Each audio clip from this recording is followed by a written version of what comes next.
Apocalipsis capítulo 11, versículos del 15 al 19, nos dice la Escritura que el séptimo ángel tocó la trompeta y hubo grandes voces en el cielo que decían: los reinos del mundo han venido a ser de nuestro Señor y de su Cristo, y Él reinará por los siglos de los siglos.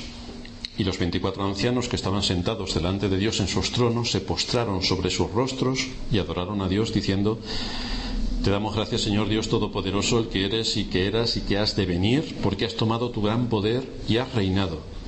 Y se airaron las naciones, y tu ira ha venido, y el tiempo de juzgar a los muertos y de dar el galardón a tus siervos los profetas, a los santos y a los que temen tu nombre, a los pequeños y a los grandes, y de destruir a los que destruyen la tierra. Y el templo de Dios fue abierto en el cielo, y el arca de su pacto se veía en el templo, y hubo relámpagos, voces, truenos, un terremoto y grande granizo.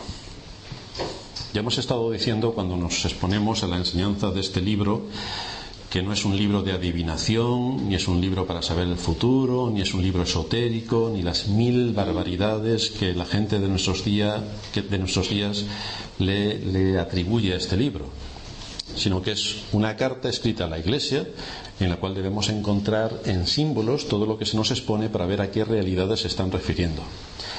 Estamos inmersos en la exposición que nos hace el libro sobre la séptima trompeta, que nos anuncia un evento de la máxima importancia. En esta exposición simbólica que el Señor le dicta a Juan, nos encontramos que transcurre todo lo que nos está contando entre la primera y segunda venida de nuestro Señor, donde nada de nuestro mundo es dejado al azar, ni a que se mueva como le parezca, sino que desde el trono se están mandando los juicios que afectan a todo el sistema de este mundo y las bases sobre las que el mundo se sustenta. Vamos a recordar un poco las trompetas para saber cómo va la secuencia de acontecimientos hasta la venida de nuestro Señor Jesucristo. La primera trompeta veíamos cómo afectaba seriamente a todas las plantas. Y ya vimos, dado que es un libro simbólico, que esto implicaba que tenía que ver con el conocimiento del hombre y su entendimiento sobre la revelación que Dios da a través de la naturaleza y a través de su palabra. En la segunda trompeta encontrábamos a una gran muchedumbre sobre quienes caen los juicios de Dios de forma contundente por su desobediencia. Y estábamos viendo de qué manera cuando los creyentes oran, realmente los juicios de Dios vienen sobre la tierra. Si los creyentes oran, hay consecuencias. La tercera trompeta afectaba a la influencia familiar, afecta a la enseñanza, a la educación pública, afecta a los afectos naturales de los hombres, los principios de cortesía, la confianza, cuestiones que traen seguridad a la vida del hombre sobre la tierra, que le dan vitalidad. Todo esto queda abierto por completo. La mente y las fuentes de donde el hombre obtiene el conocimiento y la sabiduría han sido gravemente dañadas, han sido afectadas por el pecado y por lo tanto todo está en un completo desorden. La cuarta trompeta, que afectaba al sol, la luna, las estrellas, es decir, a los que son referentes de la humanidad, a los que ocupan posiciones de gobierno. Y ahí veíamos cómo con ese juicio de Dios se golpea a los gobernantes de las naciones, a los que están en eminencia y con autoridad para dirigir a los hombres, hasta tal punto que pierden el sentido en sus derivas ideológicas y acaban haciendo un grave daño, un terrible daño a los ciudadanos de este mundo. Dice el libro de Proverbios en el capítulo 29: cuando los justos dominan, el pueblo se alegra, mas cuando domina el impío, el pueblo gime. Y es la situación en la que se encuentran muchos pueblos por sus gobernantes. En resumen, podemos decir que este primer catálogo de las 4 trompetas encontramos cómo las fuentes de donde el hombre necesita beber, las fuentes del conocimiento, las fuentes de la sabiduría, se vuelven amargas y quedan completamente envenenadas. Aquello en lo que el hombre necesita apoyarse le resulta nocivo y le provoca la mente y la parálisis en su mente y en su corazón. Así se nos muestran en símbolos de qué manera, a pesar de los juicios y las advertencias que Dios lanza sobre el mundo no ve los juicios y las advertencias de Dios. El hombre no quiere volverse a Dios. a pesar de que ve cómo los pilares y fundamentos de la sociedad carecen de confianza, el hombre no actúa en consecuencia. De manera que Dios entonces les abre la puerta del infierno para que de allí llegue la influencia corruptora y destructora, ya que los hombres persisten en creer a la mentira y se obstinan en no creer la verdad. Pues ya que los hombres no quieren creer la verdad, Dios les envía un espíritu mentiroso para que crean a la mentira. La quinta trompeta. Recordamos cómo Cristo dio las llaves del reino de los cielos a los apóstoles para predicar la palabra, cómo la llave del cielo ha sido dada a la iglesia, donde es la iglesia la que ha sido comisionada para predicar el evangelio de Jesucristo y llevar a los hombres a la fe. De ahí el afán evangelista y misionero que debe tener la iglesia. Pero a esta estrella de la quinta trompeta se le da otra llave, la que abre la compuerta de las prisiones eternas del infierno, para que desde allí se tenga acceso a los hombres que moran en la tierra. Y veíamos cómo en este símbolo encontrábamos el poder corruptor que atrapa la mente de los hombres y lo lleva a la destrucción. Estas hordas de langosta que aparecen aquí provienen de ese pozo infernal y en símbolos nos muestran las doctrinas y las enseñanzas herejes que destruyen el alma del hombre y sus fundamentos. Y de esto, ¿qué podemos decir cuando analizamos la historia de la Iglesia y vemos las herejías tan terribles que se han venido dando a lo largo de los siglos, y cómo hasta en nuestros días las herejías del buenismo, el humanismo y todo lo que acaba en ismo acaban carcomiendo y destruyendo los pilares fundamentales de la Iglesia, que tienen que estar en Cristo, pero que han sido dejados para ponerlos en el buenismo y en las cosas buenas que hacen los hombres? Desde luego no hay nada más dañino que envenenar las fuentes del conocimiento y de la justicia para hacer que el hombre viva enfrentado con Dios y con sus semejantes. Y es así exactamente como estamos. Estos tormentos que dañan a los hombres con aguijones son de naturaleza espiritual. Se inyectan en el corazón a través del error, de la mentira y del engaño, de manera que afecta a todo el sistema espiritual del hombre y le lleva a una vida donde su corazón queda completamente degradado y queda sin sentido para percibir lo que Dios en su palabra está diciendo. Por lo tanto, nos podemos encontrar con multitud de iglesias donde se está predicando esto es un decir. Nos encontramos con multitud de iglesias donde no se predica. Por lo tanto, si la palabra de Dios no es predicada con rigor, evidentemente a la gente se la está enviando directamente al infierno, por muy iglesias que se estén llamando. De manera que todos estos símbolos nos ayudan a entender un poco más el significado de la quinta trompeta, esa plaga de langostas que sale del infierno, que vienen a atormentar a los hombres, y lo hacen por medio de un cristianismo profesante que no sigue a Cristo ni sostiene la verdad que es conforme a la piedad. No, simplemente se dejan seguir por las modas sociales que nos invaden, y las iglesias y los llamados creyentes viven en torno a la moda social que tanto daño nos hace. Pero esto no queda aquí. Vienen males peores. La sexta trompeta que veíamos las semanas pasadas nos muestra cómo el juicio de Dios se agrava. Ahora no se habla de que los hombres pueden sufrir tormentos en sus almas por las doctrinas erróneas, sino que se habla de muertos y de muchos muertos, de un ejército numerosísimo de muertos y otro preparado para matar a muchos hombres, hasta la tercera parte de la humanidad. Y aquí se le insta a la verdadera iglesia que mida el altar, el templo y los adoradores, que se asegure de quién es quién en la iglesia y que sepa cómo se encuentra en medio de un mundo corrupto y corruptor que no dudará en atacar a la iglesia desde dentro mismo. Y es exactamente eso lo que ocurre. Esta bestia infernal ataca a la iglesia, la descompone por completo porque quita la predicación de la palabra de Dios y quita el rigor en la predicación de las escrituras, con lo cual la iglesia queda completamente expuesta y a merced de esta bestia que sale del infierno y queda muerta. Ya estuvimos viendo cómo estos dos testigos correspondían a lo que es la iglesia, compuesta por reyes y sacerdotes, de manera que cuando es atacada la verdad y cuando la propia iglesia se deja atacar porque no predica la verdad, pues sus cuerpos aparecen muertos en la plaza de la gran ciudad y quedan expuestos a la vista de todos, y todos envían regalos y se alegran porque aquella iglesia que debía mantener la firmeza y la pureza en la doctrina y predicar para atacar a la conciencia de los hombres y poner allí la verdad de Dios ha sido completamente destruida. Por lo tanto, si no hay nadie que nos llame la atención y nos diga este es el camino que tenéis que seguir, pues la gente está tan contenta. ¿Por qué en esta iglesia no somos 5.000 millones en vez de 50? Porque la gente no quiere oír.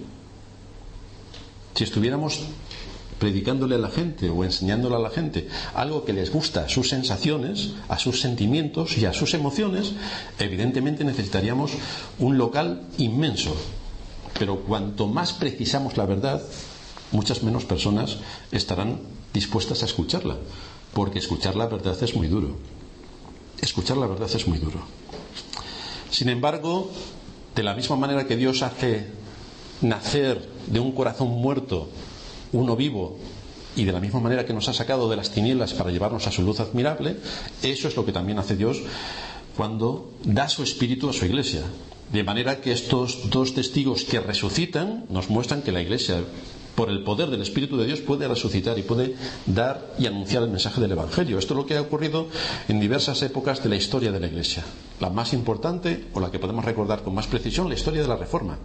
Cuando dentro de una Iglesia católica, apostólica, romana, corrupta y corruptora, donde no había absolutamente nada que se tuviera en pie, Dios tuvo misericordia de su pueblo y levantó desde dentro de la Iglesia a hombres que defendieron la verdad y que se pusieron a trabajar definiendo qué es lo que creemos, cómo lo creemos y cómo se tiene que aplicar a la vida.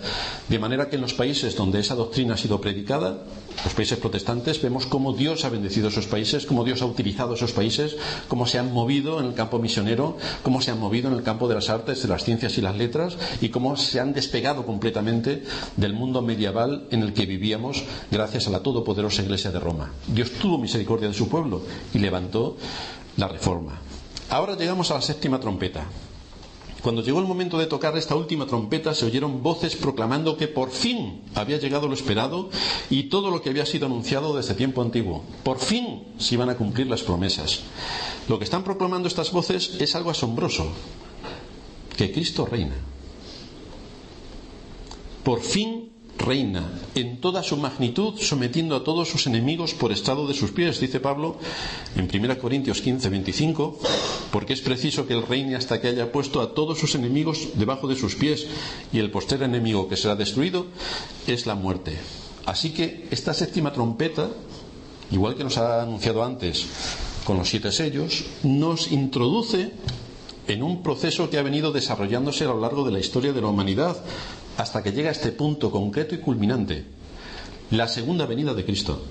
A esto nos introduce la séptima trompeta: la segunda venida de Cristo en gloria, como Rey de Reyes, como Señor de Señores y como el Juez de toda la tierra. Tanto los 7 sellos como las 7 trompetas nos llevan hacia el mismo final. Vemos, por tanto, cómo hay diversas cámaras que nos están enfocando la historia de la Iglesia desde la primera venida de Cristo hasta la segunda, desde diversos ángulos, para que veamos cómo Dios se mueve a través de los tiempos y cómo actúa enviando sus juicios, alentando a su pueblo, guiándolo y llevándolo hasta la consumación de todas las cosas. Por lo tanto, vemos cómo esta enseñanza que nos viene profetizada desde tiempos antiguos culmina en el hecho glorioso y redentor de la segunda venida de Cristo. Es a Cristo a quien apuntaban las profecías, no solamente en su primera venida, donde llegaría para expiar el pecado y traer la justicia perdurable, como nos dice Daniel, sino también hacia la segunda venida como el cumplimiento fiel de todas y cada una de sus promesas, donde sometería a todos sus enemigos y los pondría por estrado de sus pies. Esto es en lo que la mente de los judíos confundían, porque al hablar de que este reino sería eterno y que sometería a todos sus enemigos, ellos pensaron que en su primera venida esto es lo que exactamente iba a hacer.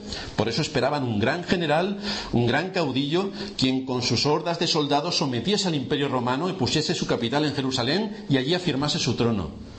Pero las profecías apuntaban un poco más adelante, a la segunda venida de Cristo, donde todo esto tendría su cumplimiento. Esta es la gran verdad que se nos proclama a partir del versículo 15. Cristo reina para siempre. Y aquí destacamos que lo que recogen estas grandes voces que hablan desde el cielo afirman 2 cosas en esencia. La primera, que el reino del mundo es de Cristo. Todos los reinos del mundo, unidos como uno solo, pasan a ser la propiedad absoluta de Cristo. Esto quiere decir que todo lo que hay y existe estará sometido a nuestro Señor Jesucristo. Es la culminación de la historia de la redención. Cristo reina. Él es el Señor soberano que tomará dominio y posesión de todo lo creado. En segundo lugar, se afirma claramente que este reino se extenderá por los siglos de los siglos, que es un reino que no tendrá fin. Esta fue la promesa dada por el ángel a María, aparte de otros muchos textos. Pero en Lucas 1:32 dice allí el ángel a María: este será grande y será llamado Hijo del Altísimo, y el Señor Dios le dará el trono de David su padre, y reinará sobre la casa de Jacob para siempre, y su reino no tendrá fin. Por lo tanto, confirma el reino eterno de nuestro Señor Jesucristo, el dominio eterno que es suyo.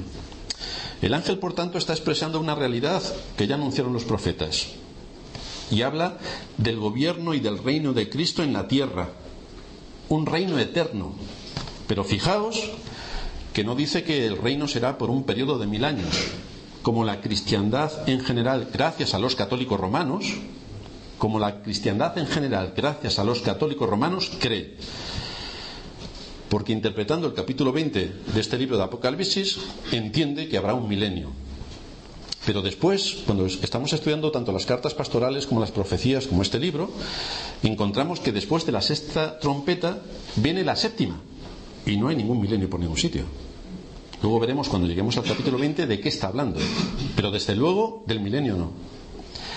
En las condiciones que hemos estado viendo la 6ª trompeta, encontramos el segundo ay, donde nada se dice de este periodo que algunos creen que Cristo gobernará en la tierra durante 1000 años sobre hombres y reinos, pecadores, pero sometidos a Cristo, donde habrá prosperidad y donde habrá una segunda oportunidad. Pero esto no lo enseña la Escritura en su contexto general. La Escritura es muy clara cuando dice que está establecido para todos los hombres que mueran una sola vez y después el juicio. No hay segunda oportunidad. La gente quiere creer en fantasías. Esto es claro lo que le apetece a todo el mundo. Imaginaos la parafernalia, la de películas que se pueden hacer pensando en todas las artimañas que la gente cree respecto a la segunda venida de Cristo y lo que va a ocurrir al final de los tiempos, sobre todo tomando este libro de Apocalipsis y dejando volar la imaginación. La gente quiere creer en fantasías, quiere creer en fábulas, pero eso sería como si tuviéramos una pierna rota y nos vamos, en vez de ir al médico para que la trate, nos opere y todo lo que eso conlleva, nos vamos a un curandero para que, agitando unas hierbas sobre los huesos rotos y gritando palabras ininteligibles, creamos que nos va a arreglar la pierna. Bueno, a cualquiera que se lo dijeran entenderían que le están tomando el pelo. El asunto es por qué la gente que escucha las doctrinas de hombres y doctrinas de demonios que sacan de la interpretación que le dan a Apocalipsis, se creen absolutamente todo lo que tiene que ver con esa parafernalia que no está en conexión con ningún otro punto de las Escrituras, cuando la Escritura es una armonía, es una unidad que encaja perfectamente en todos sus libros. ¿Cómo este libro puede enseñar unas cosas que no se enseñan en el resto de libros de la Escritura? Por muchos chamanes, curanderos, charlatanes, esquizofrénicos, paranoicos y aprovechados que haya en el contexto religioso, la Escritura nos llama a afinar nuestro limpio entendimiento y a no atender a las fábulas ni a los cuentos de viejas, que es exactamente lo que se está predicando. Por lo tanto, si nosotros tenemos la oportunidad en nuestro contexto de poner luz en medio de ese desastre colosal que la gente ha entendido respecto al final de los tiempos, no podemos quedarnos callados ante tal invasión de herejías, ni podemos participar en organizaciones o en reuniones o en iglesias con todo este tipo de rituales que prácticamente se podrían denominar satánicos, ya que somos hijos de la verdad y tenemos que defender la verdad en todos los medios que nos sea posible. Después de la 6ª trompeta, decíamos, viene la 7ª.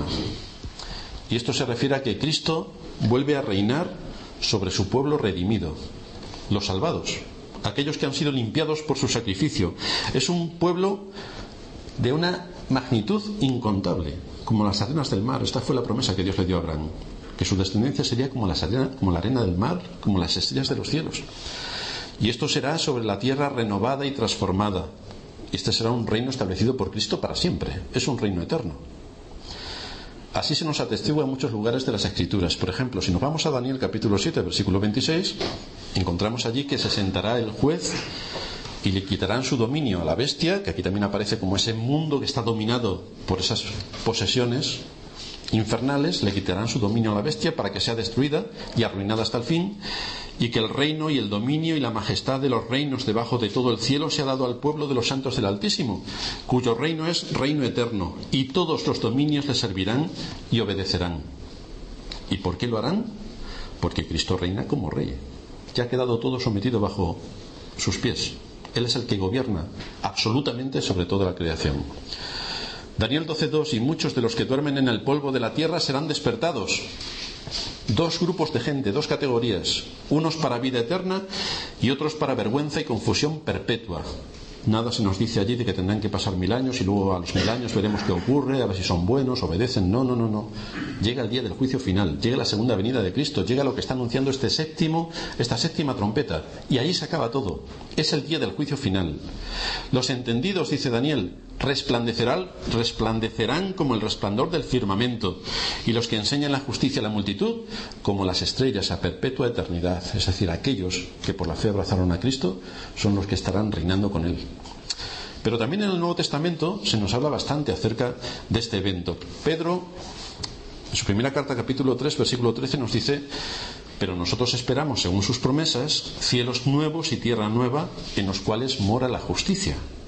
Por lo tanto, hay algo que se va a consumar en esa segunda venida de Cristo. El apóstol Pablo, en la primera carta a los tesalonicenses, la leíamos antes en el capítulo 4, versículos 16 y 17, nos dice allí: porque el Señor mismo, con voz de mando, con voz de arcángel y con trompeta de Dios, descenderá del cielo, y los muertos en Cristo resucitarán primero. Luego nosotros, los que vivimos, los que hayamos quedado, seremos arrebatados juntamente con ellos en las nubes para recibir al Señor en el aire, y así estaremos siempre con el Señor. Son los santos de Cristo, son los creyentes los que estarán con Él, ninguno más. No habrá un reino donde tengan que esperar la segunda oportunidad aquellos que no han entendido bien el Evangelio, o aquellos que nunca lo han oído, o toda la parafernalia que nos podemos encontrar cuando oímos a la gente hablar de estas cosas. En 1 Corintios 15, versículos 24 al 28, también nos habla el apóstol Pablo acerca de este asunto. Por lo tanto, veis cómo la Escritura es amplia en darnos información acerca de todo este evento. Luego, el fin, dice Pablo: cuando entregue el reino al Dios y Padre, cuando haya suprimido todo dominio, toda autoridad y potencia, porque preciso es que Él reine hasta que haya puesto a todos sus enemigos debajo de sus pies. Y el postrer enemigo que será destruido es la muerte, porque todas las cosas las sujetó debajo de sus pies. Y cuando dice que todas las cosas han sido sujetadas a Él, claramente se exceptúa aquel que sujetó a Él todas las cosas. Pero luego que todas las cosas le estén sujetas, entonces también el Hijo mismo se sujetará al que le sujetó a Él todas las cosas, para que Dios sea todo en todos. Por lo tanto, nos está hablando del dominio eterno de Dios, y dentro de las categorías que podemos encontrar en la Trinidad, nos está diciendo que el mismo Hijo, en cuanto al tema de la redención, se sujetará a Dios Padre, que es quien ha determinado el día y la hora en que esa redención se va a consumar.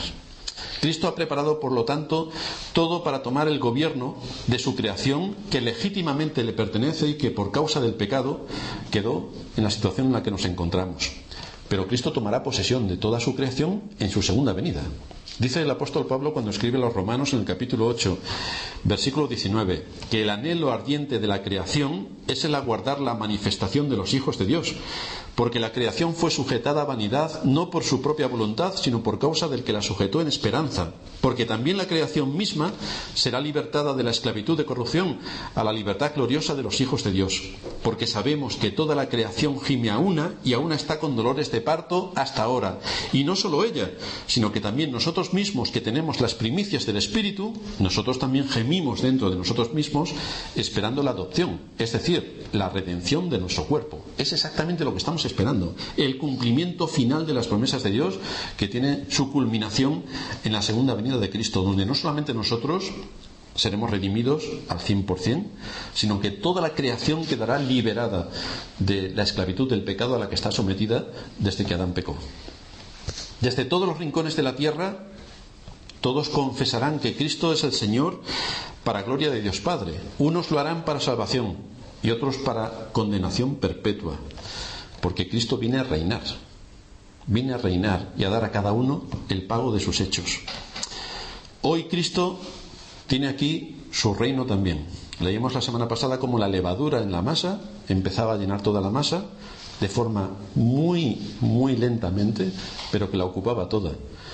Es apenas perceptible, pero sin prisas y sin pausas el Evangelio de Cristo se va extendiendo por todo el mundo y Dios va llamando por medio de su palabra y con la aplicación que el Espíritu hace de esa palabra a los pecadores para salvación. Cristo está haciendo su obra a través del Espíritu Santo por medio de la predicación del Evangelio. Pero cuando Cristo venga, entonces su reino será implantado de una manera notoria.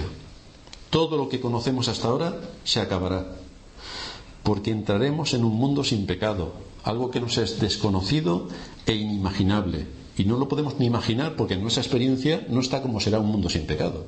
¿Qué pasará sin que haya odio, envidia, celos, que todo lo que nos rodea sea perfecto, que nosotros seamos perfectos y que podamos honrar a Dios de una manera perfecta?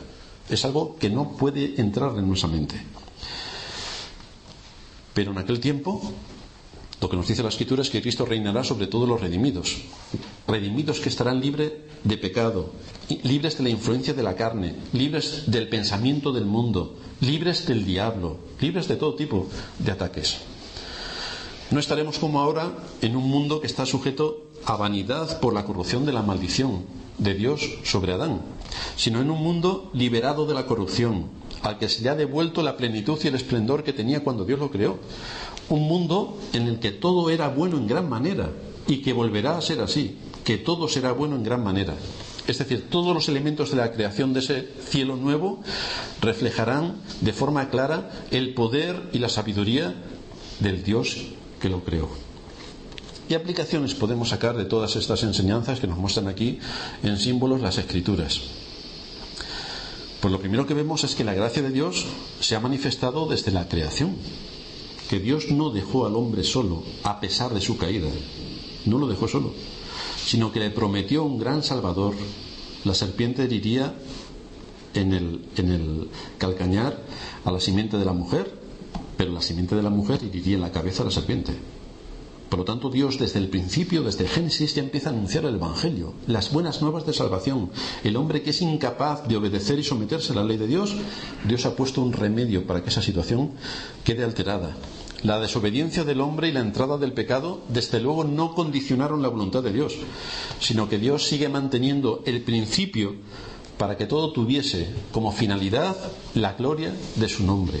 La gloria de su nombre. Aún en el pecado, aún en las tinieblas, la gloria de su nombre resplandece.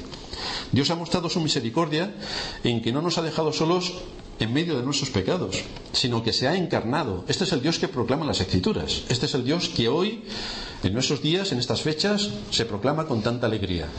Dios con nosotros, Emmanuel, el Dios eterno, se ha humanizado y ha venido a hacer su morada entre nosotros. A pesar de vivir en un mundo donde reina el pecado, Dios ya ha instaurado su reino. Dios ya tiene su reino en medio de este mundo. Pero hasta la consumación del mismo vamos a estar en medio de una gran batalla. Hasta que Cristo venga en su segunda venida vamos a estar en medio de una gran batalla. Esto ocurre desde el inicio. Ya se nos relata a partir de Génesis 3 cómo Dios va actuando por medio de su providencia para hacer volver su gloria a este mundo. Y es donde se promete un gran Salvador que va a liberar a su pueblo de sus pecados. En Apocalipsis veremos un cielo nuevo y una nueva tierra, totalmente restaurados, donde la gloria de Dios estará brillando y Dios morando entre nosotros otra vez, como al principio estaba cuando Adán y Eva. Dios quiere que esta creación, que el cielo y la tierra que Él hizo, sean para su gloria, que sean el lugar especial de su presencia. Así comenzó la historia del mundo. Dios paseando en el paraíso junto a Adán y Eva, teniendo comunión con ellos. A pesar de que Adán pecó y trajo la ruina para toda la creación, Dios mantuvo su pacto de gracia. El pecado de Adán no alteró en absoluto ni su propósito ni su grandeza. Un pacto de gracia que fue firmado antes de la fundación del mundo, donde el Padre iba a llamar a su pueblo, donde el Hijo moriría por su pueblo, donde el Espíritu Santo daría un nuevo nacimiento, daría un nuevo espíritu a su pueblo. De manera que las tres personas de la Trinidad coordinadamente cumplen el propósito de la redención del pueblo de Dios. En este pacto estaban todos los elegidos, de manera que empezamos a ver cómo Dios, a través de la historia y por su providencia, empieza a llamar a su pueblo. Y llama a Abraham, que vivía en Ur de los Caldeos, un lugar pagano e infectado de idolatría. Es llamado Abraham de entre todos los pecadores, según los planes eternos de Dios. Y Dios llama también a sus descendientes, según la fe. y les muestra que hay un lugar fuera de esta creación donde está el Dios de la gloria. Y así lo promete y así se nos anuncia a través del texto de Hebreos capítulo 11, a partir del versículo 8, donde se nos dice que por la fe Abraham, la fe, el principio motor por el cual Dios empieza a obrar en el corazón de su pueblo, por la fe Abraham, siendo llamado, obedeció para salir al lugar que había de recibir como herencia, y salió sin saber a dónde iba. Por la fe habitó como extranjero en la tierra prometida, como en tierra ajena, morando en tiendas con Isaac y Jacob, coherederos de la misma promesa, porque esperaba no la Canaán terrestre, esperaba la ciudad que tiene fundamentos, cuyo arquitecto y constructor es Dios. De manera que empezamos a ver cómo Dios empieza a obrar a través de la historia para culminar su plan redentor. De Abraham forma un pueblo que es liberado de Egipto y llevado por el poder de Dios al desierto, y lo hace para probarlos. Lo hace para someterlos a la obediencia. Y de los muchos de ellos, dice la Escritura, no se apiadó Dios. Pero Dios escogió de entre ellos unos pocos. Y de ahí en adelante empieza a trabajar con ellos. Nos dice la Escritura también cómo fabrican el tabernáculo que simbolizaba la morada de Dios entre ellos. Un símbolo de su presencia. Y cuando fue preparado conforme a las directrices y ordenanzas de Dios, fue preparado con precisión, la gloria de Dios, se nos dice en Éxodo 40:34, la gloria de Dios se puso sobre el tabernáculo. Allí estaba la presencia de Dios en medio de su pueblo, un pueblo que había caído, un pueblo que era esclavo, un pueblo que había sido lo peor de lo peor. Pero Dios tuvo compasión de su pueblo. A través de los siglos Dios sigue manteniendo un pueblo fiel, sigue anunciando la llegada del Mesías, sigue anunciando la llegada del Cordero, que ya fue preparado antes de la creación del mundo. Un Cordero que limpiaría el pecado.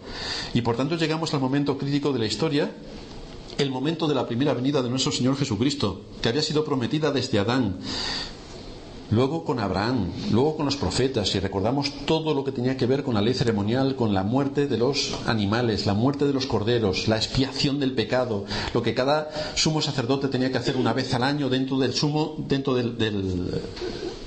lugar santísimo.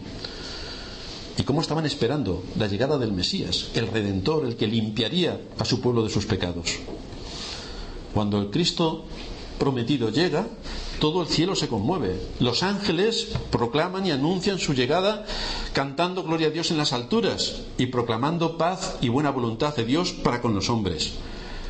Pero en la tierra, solo unos pocos reciben la noticia. Y el pueblo de Israel, que le estaba esperando, supuestamente, prácticamente ni se entera. De manera que llegan los magos de Oriente y tienen que preguntar, ¿dónde está el rey de los judíos que ha nacido? Porque su estrella hemos visto en el Oriente y venimos a adorarle. Pero el pueblo de Israel ni sabe que el rey de los judíos ha nacido, ni por supuesto le va a adorar.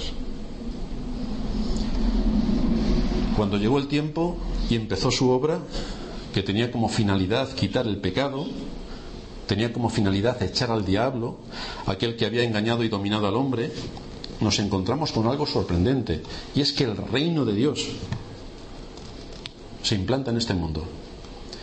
Tenemos que recordar que el reino de Dios es también llamado el reino de los cielos en las Escrituras, y así se nos dice en Mateo 4:17, desde entonces comenzó Jesús a predicar y a decir: arrepentíos, porque el reino de los cielos se ha acercado. De manera que Cristo estuvo predicando acerca del arrepentimiento, enseñando al hombre de qué manera había violado la ley de Dios y que era digno merecedor de la condenación eterna por haber violado la ley, por haber transgredido la ley. Es una estela que también recogen los apóstoles, y es el mensaje evangélico. Hay que predicar a los hombres para que se arrepientan y para que vengan de su estado en el que se encuentran a la luz. Dice el libro de Hechos, capítulo 20, versículo 21, que ellos estaban testificando a judíos y a gentiles acerca del arrepentimiento para con Dios y de la fe en nuestro Señor Jesucristo, los dos dones que Dios da en la conversión, la fe y el arrepentimiento. Y esta es la responsabilidad de la Iglesia hasta que Cristo regrese por segunda vez. Es entonces cuando nuestros cuerpos serán transformados y toda esta creación será renovada, el cielo nuevo y la nueva tierra empiecen a estar en su lugar, y sea entonces el momento donde brille la gloria de Dios con más luz que al principio. Esta es la breve historia de la redención, una historia que se nos anuncia también en Apocalipsis, en sintonía con el resto de los libros que aparecen en las Escrituras. No encontramos ninguna diferencia. Esta séptima trompeta nos anuncia la llegada de Cristo, el Mesías prometido, el cumplimiento de todas sus promesas. Cómo va a venir a cumplir, cómo va a ser el cénit, la consumación de todo lo que Dios había anunciado antes por boca de sus profetas. Y por lo tanto, nos anuncia no solamente la llegada de Cristo, sino también el papel con el que viene a este mundo. Viene como Rey de Reyes, como Señor de Señores y como juez. Viene como juez, porque el día que esto ocurra es el día final. Es el día en que se abren los libros. Y es el día en que se lee absolutamente todo lo que hay que leerse para darle a cada uno lo que le corresponda. Para unos hay un destino, o morar con Dios disfrutando de su presencia y de sus bendiciones en un mundo sin pecado, y para otros hay otro destino, ser arrojados a la condenación eterna por no haber querido escuchar a Dios ni someterse a su palabra. Son los dos destinos a los que todo hombre está condicionado. Podríamos decir, sin temor a equivocarnos demasiado, que en nuestra sociedad, que como todos sabéis es muy buena, fijaos, le dan de comer a los pollitos, le dan de comer a la gente que está en necesidad, la gente se cree muy buena, la gente asume que ser salvados por Dios, que ir al cielo, es seguramente el lugar al que todos van a llegar, porque claro, todos somos buenos.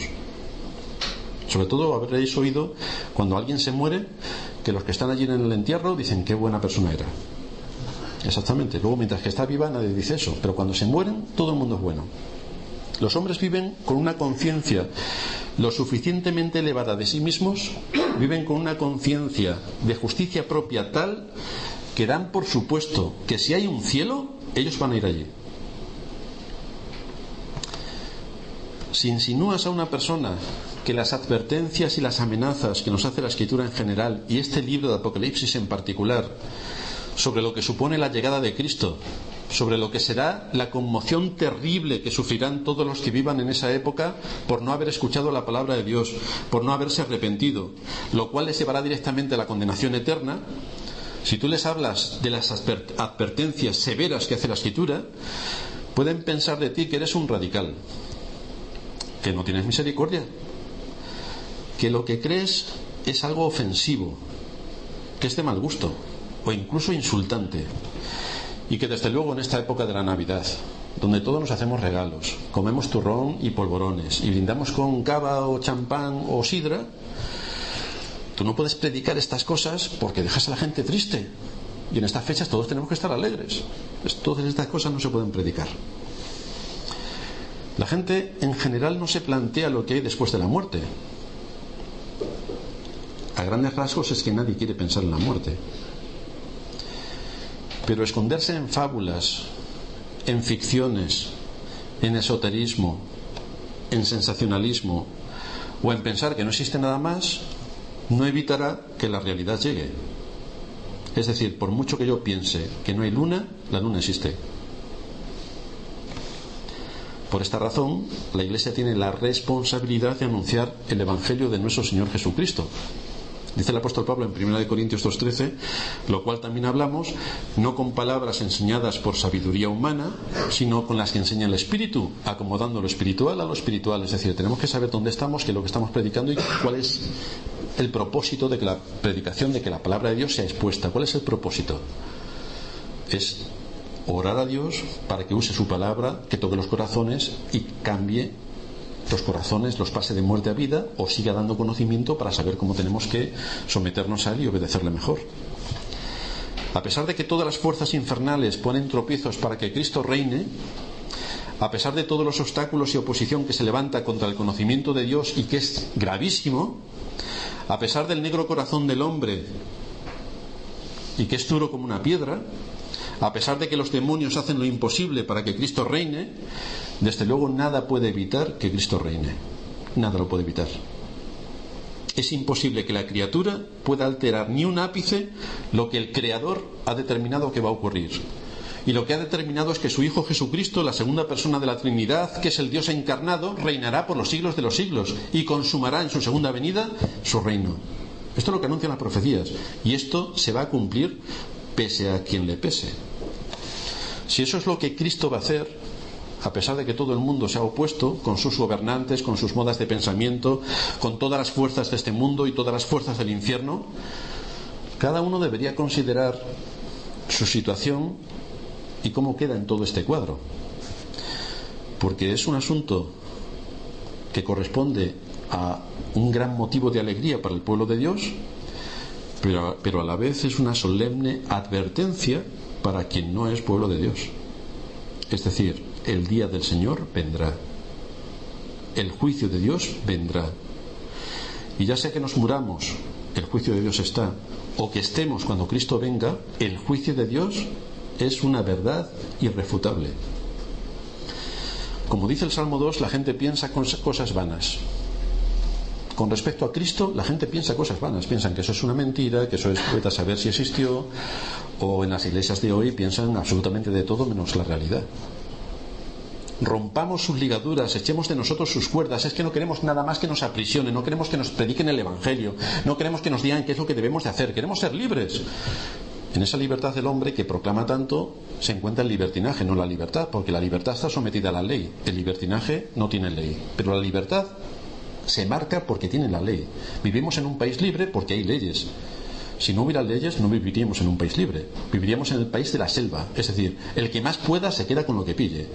Pero como tenemos leyes, eso nos hace ser libres. Rompamos sus ligaduras, echemos de nosotros sus cuerdas.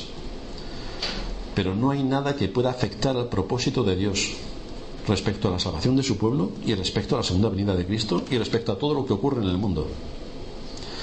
Nos dice el salmista que el que mora en los cielos se reirá, el Señor se burlará de ellos. No hay nada que el hombre pueda hacer para entorpecer el plan y el propósito de Dios.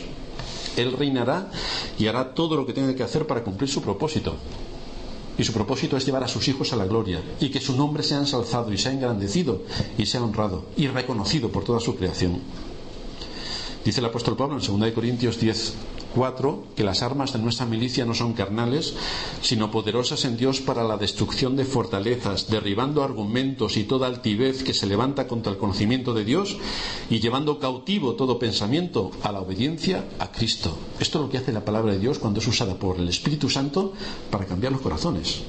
Te quita todos tus argumentos, te deja completamente desnudo, y es entonces cuando puedes ver la grandeza de la majestad de Dios, la grandeza de su palabra y todo lo que a través de su palabra te enseña el Espíritu. Es su gloria en la salvación la que los ancianos cantan en nuestro texto. Dicen allí: te damos gracias, Señor Dios Todopoderoso, el que eres y que eras y que has de venir, porque has tomado tu gran poder y has reinado. Y se airaron las naciones, y tu ira ha venido, y el tiempo de juzgar a los muertos y de dar el galardón a tus siervos los profetas, a los santos y a los que temen tu nombre, a los pequeños y a los grandes, y de destruir a los que destruyen la tierra. La segunda venida de Cristo es la culminación del proceso redentor. Y aquí vemos cómo se lleva a cabo el juicio. Cuando Cristo venga, va a tratar con dos grupos distintos de personas: aquellos que por la fe descansan en Cristo y aquellos que descansan en su justicia propia. Los que descansen en su justicia propia no podrán estar en pie ante la ira del Cordero, porque han violado todas las leyes. Es importante que cada uno trate de saber a cuál de estos dos grupos perteneces. Si sigues tus deseos de la mente y del corazón y pones tu justicia propia pensando que eres buena persona, eso te llevará a un camino. Si sabes lo que eres realmente y si sabes que necesitas un Salvador, si sabes que has violado todos los mandamientos violables y que por tus medios no puedes hacer absolutamente nada y te acoges al sacrificio de Cristo, este tiene otro destino completamente opuesto.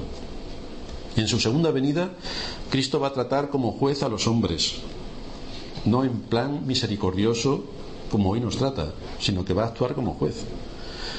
Muchos de los que estarán allí en su segunda venida llegaron ante Él con sus transgresiones de la ley y sin arrepentirse. Por lo tanto van a recibir el justo pago por su desvarío. No quisieron oír el Evangelio, no trataron con su corazón rebelde, no trataron con las demandas de la ley y por lo tanto la misma ley les condenará. Y Cristo será justo cuando envíe a todas estas personas a la condenación eterna, porque no quisieron oír, no quisieron abrazar el Evangelio. se negaron por completo a asumir cuál era su situación y la dependencia completa que tenían de Cristo. Y por otra parte estarán aquellos que por la fe fueron llamados a la salvación. A estos mismos el juez les dará, como dice nuestro texto, el galardón. A estos les dará el galardón, grandes y pequeños. Esta es una palabra que significa darle a alguien lo que es debido. Pero hermanos, el asunto es, si nos da el Señor el galardón, ¿es algo que a nosotros nos es debido? Y entenderemos que no. Y si no nos es debido, ¿quién ha debido ponerse en nuestro lugar para que nosotros recibamos el galardón? Y ahí tenemos la persona de Cristo, que murió por los suyos, que hizo satisfacción de la ley por los suyos. De manera que todo lo que Cristo hizo en la cruz para satisfacer las demandas de la ley, para satisfacer la justicia de la ley, todo lo que hizo para limpiar nuestro expediente delante de la ley, se me imputa a mí. De manera que el justo justifica al injusto, me justifica a mí. Y en base a su sacrificio, yo obtengo la salvación, obtengo la redención, obtengo la entrada en el reino de los cielos y obtengo el galardón, pero no por lo que yo he hecho, sino por lo que Cristo hizo por mí. Eso es lo que da cuerpo y sentido a la fe que nos ha sido dada. A Cristo le ha placido dar recompensas a aquellos que han mantenido su fe en Él, como dice Pablo en 2 Timoteo 4:8. Por lo demás me está guardada la corona de justicia, la cual me dará el Señor juez justo. ¿Cómo dice Pablo que es el Señor juez justo si me da a mí una corona de justicia? Que soy un injusto. Por los méritos de Cristo que se me aplican. Me dará el Señor juez justo en aquel día, en el día de su segunda venida, el día del juicio final. Y no solo a mí, dice Pablo, sino también a todos los que aman su venida. No dice a los que aman su venida y pasan 1000 años y después de los 1000 años, después de la segunda oportunidad, viene el Armagedón y después vamos a disfrutar imaginando. No. A los que aman su venida. Cristo viene y se acabó absolutamente todo. A aquellos que aman la venida de Cristo, Él les tiene guardada una corona, les tiene guardada una recompensa, les tiene guardado un galardón. De manera que los que sirven a Cristo, que le temen y le obedecen, que aguardan su venida, que están velando, esos son aquellos que recibirán el galardón. A esos son a los que se refiere en esta séptima trompeta, que estarán cantando y recibiendo aquello que Dios en Cristo les otorgó. Mientras que llega ese día, tenemos un mensaje continuo en las Escrituras. Se nos insta a que perseveremos, a que velemos, a que estemos atentos en oración. Se nos insta a que cuidemos de nuestras almas inmortales, a que usemos bien el tiempo, que cobremos ánimo en medio de las pruebas y dificultades, que recordemos que somos peregrinos y extranjeros en esta tierra y que vamos caminando hacia nuestra patria celestial. Por lo tanto, aquí en la enseñanza de la Escritura, los nacionalismos y todos los ismos no tienen muy buen encaje, porque nosotros no somos de aquí. Tenemos que contribuir, como decíamos en el anterior sermón, en nuestros trabajos a proveer para los nuestros, para la Iglesia, para la sociedad en la que Dios nos ha puesto. Tenemos que ser consecuentes con todas las capacidades que Dios nos ha dado, pero también tenemos que recordar que esta no es nuestra patria, que nosotros estamos de paso, que vamos camino de nuestra verdadera patria y que tenemos que hacer aquí provisión de lo que nos va a hacer falta para entrar en esa patria celestial que nos espera. Así que el mensaje general, por tanto, de las Escrituras es que recobremos nuevas fuerzas, que nos alentemos con estas palabras, que tengamos en mente la segunda venida de Cristo, que vivamos esperando ese momento, lo cual nos llevará a estar vigilantes, a estar atentos, a vivir como tenemos que vivir en este mundo, sobria, justa y piadosamente, esperando el día en el que Cristo volverá, o esperando el día en el que, casi sin saberlo, estaremos delante de su presencia porque habremos partido. Pero ya sea de una manera o de otra, tenemos que estar preparados, porque no sabemos ni cuándo nos vamos a morir, ni cuándo Cristo va a venir. De manera que se nos insta a que estemos atentos y vigilantes en nuestra estancia en este mundo. Vamos a terminar en oración.